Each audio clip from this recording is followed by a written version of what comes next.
പ്രശാന്തട്ട, ഈ 2014 ഈ ഇറാഖിൻ്റെയും അതുപോലെ സിറിയയിലെയും വലിയ ഭാഗങ്ങൾ IS-ൻ്റെ നിയന്ത്രണത്തിലായിരുന്നു. IS ഒരു കാലത്ത് നമുക്കറിയാം വളരെ ക്രൂരമായി ആളുകളെ കൊല്ലുകയും നമ്മൾ വിചാരിക്കുന്നതിനപ്പുറമുള്ള ഭീകര ആക്രമണത്തിൻ്റെ മനസാക്ഷിയെ പോലും ഞെട്ടിക്കുന്ന തരത്തിലുള്ള, അവർക്ക് മനസാക്ഷി എന്ന് പറയുന്ന ഭീകരന്മാർക്കില്ല, പക്ഷേ എന്നാലും നമുക്ക് അതിക്രൂരമായിട്ടുള്ള കഴുത്തറുത്തൊക്കെ കൊല്ലുന്ന തരത്തിലേക്ക് ലോകം മുഴുവൻ പിടിച്ചടക്കുന്ന തരത്തിൽ അവർ മാറിയ ഒരു സംഘടനയാണ്. ഇന്ന് അവർ ശക്തി ക്ഷയിച്ചിട്ടുണ്ട്.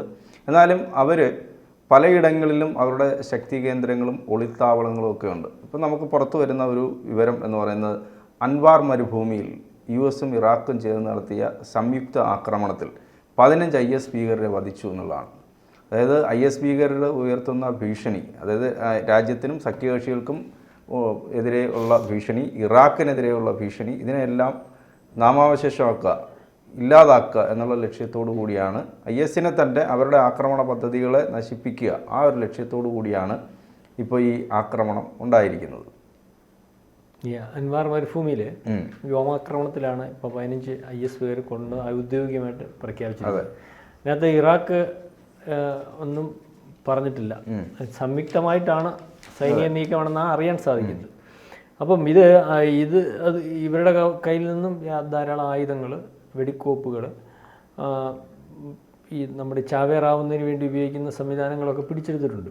അപ്പം IS-ൻ്റെ ഒരു നീക്കം നേരത്തെ ഈ പറഞ്ഞതുപോലെ അഫ്ഗാൻ അല്ലെങ്കിൽ ചില രാജ്യങ്ങളെ കേന്ദ്രീകരിച്ച് ചില രാജ്യങ്ങൾ അവരുടെ കയ്യിലേക്കാവുന്ന ഒരു രീതി ഉണ്ടായിരുന്നു. അതിനകത്തൊക്കെ മാറ്റം വന്നു. ഇതിനെയൊക്കെ ഇങ്ങനെ പ്രൊമോട്ട് ചെയ്ത് ചില രാജ്യങ്ങൾ ബുദ്ധിമുട്ടുണ്ടാക്കുന്നത് അമേരിക്ക തന്നെയായിരുന്നു.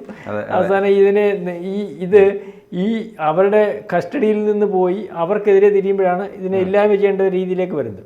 അപ്പോൾ എന്ന് പറഞ്ഞതുപോലെ ഇപ്പം ഇറാഖിൽ ഈ അല്ലെങ്കിൽ അവരുടെ സഖ്യകക്ഷിയായിട്ടും അല്ലെങ്കിൽ അവരുടെ വിഷയങ്ങൾക്കകത്തും രാജ്യത്തെ താല്പര്യത്തിനകത്തൊക്കെ നിൽക്കുമ്പോൾ അമേരിക്കക്കാരെ ആക്രമിക്കുക എന്നതാണ് അവിടുത്തെ IS-ൻ്റെ പരിപാടി. കാരണം അമേരിക്ക അവിടെ നിൽക്കുന്നതും അവരുടെ IS-ൻ്റെ താല്പര്യങ്ങൾ സംരക്ഷിക്കാതെ പോകുമ്പോഴും സമയം കിട്ടുമ്പോൾ, ഭീകരാക്രമണം എന്ന് പറഞ്ഞാൽ എന്താണെന്ന് അറിയാമല്ലോ, സമയം കിട്ടുമ്പോൾ ചാവേറായിട്ടും മറ്റേതെങ്കിലുമൊക്കെ രീതിയിൽ അമേരിക്കയും അല്ലെങ്കിൽ ഇറാഖിനെയൊക്കെ തന്ത്രപ്രധാനമായ സ്ഥലങ്ങളിലൊക്കെ ബുദ്ധിമുട്ടുണ്ടാക്കുകയും ചാവേറാക്രമണമൊക്കെ നടത്തുകയൊക്കെ ചെയ്യുന്നു. അപ്പം അത് നിരന്തരം ആയപ്പോൾ അവരുടെ ചില മേഖലകൾ അല്ലെങ്കിൽ താവളങ്ങൾ കണ്ടെത്തി അവിടെ വ്യോമാക്രമണം നടത്തിയെന്നാണ് അറിയാൻ സാധിക്കുന്നത്. അത് അൻവാർ മരുഭൂമിയിലാണ്. ഇവിടെ താവളങ്ങൾ ഏകദേശം കൃത്യമായിട്ട് 15 പേരെ മരിച്ചിട്ടുണ്ടെന്നുണ്ടെങ്കിലും അവരുടെ സൈനികമായിട്ടുള്ള താവളങ്ങളും അല്ലെങ്കിൽ വെടിക്കോപ്പുകളും ഒക്കെ പിടിച്ചെടുത്ത് അമേരിക്ക മുന്നേറിയിട്ടുണ്ട്. അതിനകത്ത് എന്തുകൊണ്ടെന്നറിയില്ല, പരസ്യമായിട്ടൊരു പരസ്യ പ്രസ്താവനയ്ക്ക് ഇറാഖ് തയ്യാറായി. ഇറാഖ് പറഞ്ഞിട്ടുണ്ട്, നശിപ്പിച്ചിട്ടുണ്ട്, പക്ഷെ അവരോടാണെന്ന് പറഞ്ഞിട്ടില്ല, അമേരിക്കയോടൊപ്പം പറഞ്ഞിട്ടില്ല. അതിപ്പോ ഈ ഇറാനും ഇസ്രയേലും തമ്മിലുള്ള പ്രശ്നം നടക്കുന്നുണ്ട്. ഒരു ധാർമ്മികമായ പിന്തുണ ഇറാൻ കൊടുക്കുന്നതുകൊണ്ടാണ് അവർ ആ രീതിയിൽ പ്രതികരിക്കാതെ പോകുന്നതെന്നാണ് നമുക്ക് മനസ്സിലാക്കാൻ പറ്റുന്നത്. അതായത് അമേരിക്കയുടെ US സെൻട്രൽ കമാൻഡ് അവർ സ്ഥിരീകരിച്ചിട്ടുണ്ട്, ഇതുപോലെ ആക്രമണ സമയത്ത് ഇവരുടെ നിന്ന് ഗ്രനേഡുകൾ, സ്ഫോടക വസ്തുക്കൾ നിറച്ച ട്രക്കുകൾ തുടങ്ങിയവയൊക്കെ കണ്ടുകിട്ടിയിട്ടുണ്ട് എന്ന് പറയുന്നുണ്ട്. അതുപോലെ ഇവരുടെ ഒളിത്താവളങ്ങൾ പലതും ആയുധപ്പുരകൾ നശിപ്പിക്കുക, ഒളിത്താവളങ്ങൾ മിക്കവാറും എല്ലാം നശിപ്പിച്ചു, ഇനി ബാക്കിയും കൂടെ നശിപ്പിക്കുമെന്നാണ് അവർ പറയുന്നത്. നമുക്കറിയാം നമ്മുടെ നാട്ടിൽ നിന്നൊക്കെ പണ്ട് IS-ൽ ചേരാൻ വേണ്ടി ഒരുപാട് ആളുകൾ പോവുകയും അതായത് യഥാർത്ഥത്തിലുള്ള മുസ്ലിം വിശ്വാസം എന്ന് പറയുന്നത് പിന്തുടരുന്ന IS ആണ്, ഇസ്ലാമിക് സ്റ്റേറ്റ്, അവരാണ് പിന്തുടരുന്നത്, ഇസ്ലാമിക രാജ്യം സ്ഥാപിക്കാൻ എന്ന് പറഞ്ഞിട്ട് ഇവിടെ നിന്ന് പല മതവിഭാഗത്തിൽപ്പെട്ട ആളുകൾ IS-ൽ ചേരുന്നതിന് പോവുകയും അവസാനം അവർക്ക് തിരിച്ചു വരണം, 20ഓളം പേരല്ലേ, അതെ തിരിച്ചു വരണം എന്ന ആഗ്രഹം പ്രകടിപ്പിച്ച പലരെയും രാജ്യം തിരിച്ചെടുക്കാതിരിക്കുകയൊക്കെ ചെയ്ത ഒരു ബ്രിട്ടനിൽ നിന്ന് ഒരു യുവതി IS-ൽ ചേരാൻ പോയി. അപ്പോൾ അവർ കുറെ കഴിഞ്ഞപ്പോഴത്തേക്ക് തിരിച്ചു വരണം രാജ്യം, പക്ഷേ രാജ്യദ്രോഹിയായ ഒരാളെ പല വഴിയും നോക്കി പറഞ്ഞു പറ്റത്തില്ല, ഇവിടെ കയറ്റത്തില്ല എന്ന് പറഞ്ഞു. നമ്മൾ ഈ പറയുമ്പോൾ നമ്മൾ അന്ന് ശ്രദ്ധിച്ചൊരു കാര്യമായി, IS പോയിട്ട് മരിച്ച ഒരു പയ്യന്റെ മൃതദേഹം ഇവിടെ കൊണ്ടുവന്നില്ലേ, അപ്പൊ നമ്മുടെ മലപ്പുറത്ത് ആ ഒരു ഉമ്മ പറഞ്ഞതേ, എന്റെ രാജ്യത്തിന് അതാണ് മുസ്ലിം, എന്റെ രാജ്യത്തിനെതിരായിട്ട് നിന്ന എന്റെ മോന്റെ മുഖം പോലും എനിക്ക് കാണണ്ട, അത്തരത്തിലുള്ള മുസ്ലിങ്ങളുണ്ട് ഇവിടെ, അതാ ഭൂരിപക്ഷവും. പക്ഷെ അവരെ മിസ്ഗൈഡ് ചെയ്യുന്ന അല്ലെങ്കിൽ അവർക്കൂടെ പേരുദോഷം ഉണ്ടാക്കുന്ന രീതിയിലുള്ള ഇതുപോലുള്ള ഭീകരവാദികളുടെ പിന്തുണ കൊടുക്കുന്ന മുസ്ലിങ്ങളാണ് ഇന്ന് കേരളത്തിലും ഇന്ത്യയിലും രാജ്യത്തും. അതൊരു 10% ഉള്ളെങ്കിലും യഥാർത്ഥ മുസ്ലിങ്ങൾക്ക് അല്ലെങ്കിൽ ആ മുസ്ലിങ്ങളുടെ താല്പര്യങ്ങൾക്ക് അല്ലെങ്കിൽ മുസ്ലിങ്ങളുടെ നിലനിൽപ്പിന് പോലും ബാധിക്കത്തക്ക രീതിയിലേക്ക് ഇന്ന് ലോകം മൊത്തം പൊയ്ക്കൊണ്ടിരിക്കുകയാണ്. ഇസ്ലാമിസ്റ്റുകളുടെ ഈ IS ഭീകരരുടെ ഐക്വര്യ ഭീകരരുടെയൊക്കെ രീതിയിലുള്ള അല്ലെങ്കിൽ യഥാർത്ഥ മുസ്ലിങ്ങളാണെന്നും ദൈവരാജ്യം ഉണ്ടാക്കാൻ വരികയാണെന്നൊക്കെ പറഞ്ഞ് നിൽക്കുന്നവർ ഈ മുസ്ലിം സമൂഹത്തെ യഥാർത്ഥ നല്ല മുസ്ലിങ്ങളെയും രാജ്യസ്നേഹികളായിട്ടുള്ള മുസ്ലിങ്ങളെയും ഒക്കെ ഇല്ലായ്മ ചെയ്യുന്ന രീതിയിലേക്കാണ് പോകുന്നത്.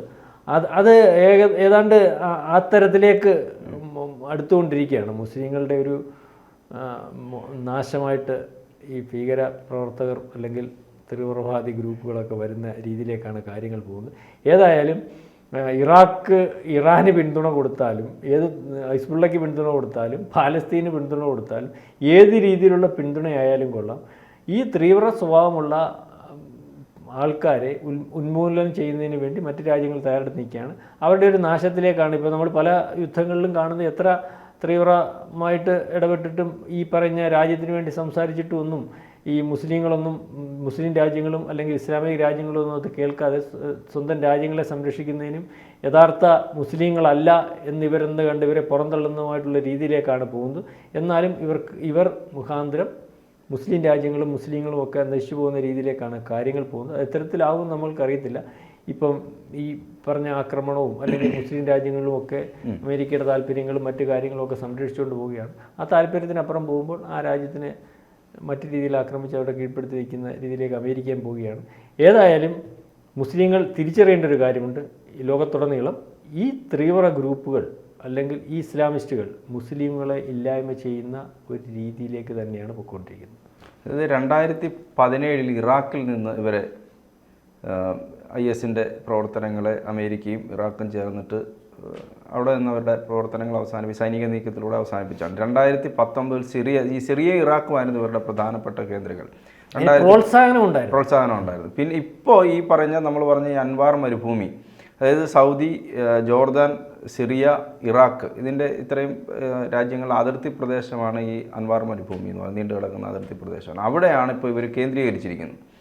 അതുകൊണ്ടാണ് അമേരിക്കയും ഇറാഖും കൂടെ ചേർന്ന് ഒരു സംയുക്ത സൈനിക നീക്കത്തിലൂടെ ഇവരെ അറ്റാക്ക് ചെയ്തിരിക്കുന്നത്. അതായത് ഇവർ ഇടയ്ക്കിപ്പോൾ IS ഒരു ഭീകരാക്രമണം നടത്തിയിട്ട് അതിൻ്റെ ഏറ്റെടുത്തു ജർമ്മനിയിൽ.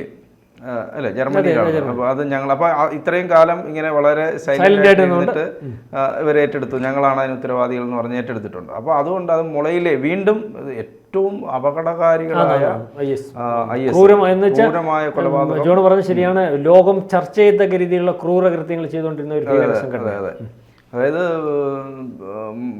തീവ്രമായ മത സ്വഭാവമുള്ള, മതം ഇങ്ങനെയൊന്നും ഇത് അവരൊരു നിയമം ഉണ്ടാക്കിയിട്ട് ഇങ്ങനെയാണ് എന്ന് പറഞ്ഞിട്ട് ഇവിടുന്ന് പോയ ആളുകളെയൊക്കെ ആട് മേയ്ക്കാനൊക്കെ ഇവരൊക്കെ പോയി, ഇവിടുന്ന് പോയവരൊക്കെ ആട് മേയ്ക്കാൻ പോയി. പിന്നെ കുറേ കല്യാണമൊക്കെ കഴിപ്പിച്ചു. ഇവരുടെ ലൈംഗിക ആവശ്യത്തിന് വേണ്ടിയിട്ട് തിരിച്ചു വന്നവരെപ്പോഴാ പറയുന്നത്. ഒരു അതിനകത്ത് ചെന്നപ്പോൾ ഖുറാൻ എന്ന് പറയുന്ന പുസ്തകം പോലും ഇവിടെ കയറാൻ പറ്റത്തില്ല. ഇതിനകത്ത് ഈ യഥാർത്ഥ ISനെ കണ്ടവർ തിരിച്ചു വന്ന് യാതൊരു ഇസ്ലാമിക തത്വങ്ങളും ഇല്ല. അവിടെ സ്ത്രീകളെ കിട്ടുന്നവരുടെ ലൈംഗിക ഉപകരണം, എന്നിട്ട് അവരെ ക്രൂരമായിട്ട് ഉപദ്രവിക്കുകയാണ്.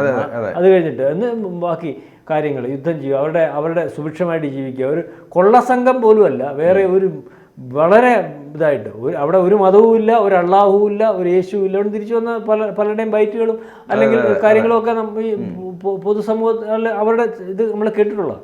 അപ്പം ഇതൊന്നും ഒരു മതത്തിൻ്റെ ഭാഗമല്ല, ചില ആൾക്കാരുടെ താല്പര്യങ്ങൾ സംരക്ഷിക്കുന്നതിന് വേണ്ടി. അപ്പം ആ താല്പര്യങ്ങൾ സംരക്ഷിക്കുന്നത് ചില രാജ്യങ്ങളുടെയും അല്ലെങ്കിൽ മറ്റ് ചില ഇന്ത്യയൊക്കെ ആയിരിക്കും. അവർക്ക് കോടാനുകോടി രൂപ ആ രാജ്യങ്ങൾ സപ്ലൈ ചെയ്യും. ഇത് മതത്തിൻ്റെ പേരിലാകുമ്പോൾ സാധാരണക്കാരനെ അതിനകത്തേക്ക് വലിച്ചിഴക്കുന്നതിന് ബുദ്ധിമുട്ടില്ല. മതഭ്രാന്തന്മാരാണല്ലോ കൂടുതൽ. പ്രത്യേകിച്ച് മുസ്ലിങ്ങൾക്ക് മതത്തിനോട് പ്രത്യേക താല്പര്യവും അല്ലെങ്കിൽ വിശ്വാസവും കൂടുതലുണ്ട്. അതുകൊണ്ട് അവരെ സാധാരണക്കാരനെ ഇതിലേക്ക് ദൈവത്തിൻ്റെ പേര് പറഞ്ഞ് ആകർഷിച്ച് പല കാര്യത്തിനും കൊണ്ടുപോകുന്നു. പെട്ടുകഴിഞ്ഞാൽ പിന്നെ പോയല്ലോ, കൊണ്ടുപോകുന്നതിന് ഇത് ഉപകരിക്കുന്ന ഒരു രീതിയാണ് നമ്മൾ കാണുന്നത്. അല്ലാതെ ഇതൊന്നും ദൈവരാജ്യം സംരക്ഷിക്കാനോ ദൈവത്തിനെ സംരക്ഷിക്കാനോ ആ മതത്തെ സംരക്ഷിക്കാനോ ഒന്നുമല്ല എന്ന് ആണ് നമുക്ക് മനസ്സിലാവുന്നത്. അത് വളരെ വ്യക്തമായിട്ട് വെളിയിൽ വന്നുകൊണ്ടിരിക്കുകയാണ്. ആ ഒരു വ്യക്തത തന്നെ ആ സമുദായത്തിനും അവർ ജീവിക്കുന്ന പ്രദേശങ്ങൾക്കും രാജ്യത്തിനും ഒക്കെ കുഴപ്പമായിട്ടുണ്ടെന്നാണ് നമുക്ക് കാണാൻ സാധിക്കുന്നത്. അതായത് നമുക്ക് മനസ്സിലാക്കാൻ വേറൊരു കാര്യം, ലോകമെമ്പാടും ഈ സംഘടനയ്ക്ക്, അതുകൂടെ പറഞ്ഞ് നമുക്ക് അവസാനം, ഈ സംഘടനയ്ക്ക് ഇപ്പോൾ അൽ-ഖ്വയ്ദ അല്ലെങ്കിൽ അങ്ങനെയുള്ള സംഘടനകളൊക്കെ ഉണ്ടെങ്കിലും അവർക്ക് ലോകമെമ്പാടുമുള്ള ഒരു ശക്തി ഉണ്ടാക്കാൻ പറ്റിയിട്ടില്ല. ഇത് ഈ സംഘടനയുടെ പ്രത്യേകത എന്ന് പറഞ്ഞാൽ എല്ലായിടത്തു നിന്നും ആളുകളെ റിക്രൂട്ട് ചെയ്യുകയും ആളുകൾ, അത് ഉന്നത വിദ്യാഭ്യാസമുള്ള ആളുകളും അത്രയും പ്രൊഫഷണലായിട്ടുള്ള ഡോക്ടർമാർ, എൻജിനീയേഴ്സ്, അങ്ങനെ പ്രൊഫസേഴ്സ്, അങ്ങനെയുള്ളവരൊക്കെയാണ് ജോലിയൊക്കെ ഉപേക്ഷിച്ചിട്ട് നേരെ സിറിയയിലേക്ക് പോകുന്നു. അവിടെ അവർ തീവ്രവാദികളായി മാറുന്നു. ഇതാണ് നമ്മൾ കണ്ടുകൊണ്ടിരുന്നത്. കറുത്ത പൊടിയൊക്കെ അതെ, ആ കാലഘട്ടത്തിൽ വല്ലാതെ നമ്മുടെ ലോകത്തിനെ വിറപ്പിച്ച ഒരു ഭീകര പ്രസ്ഥാനമായിരുന്നു IS. അപ്പോൾ IS വീണ്ടും തിരിച്ചു വരുന്നു എന്ന് തോന്നിയ ഘട്ടത്തിലാണ് ഈ അറ്റാക്ക്. അതാണ് ഈ ചർച്ചയുടെ പ്രാധാന്യം.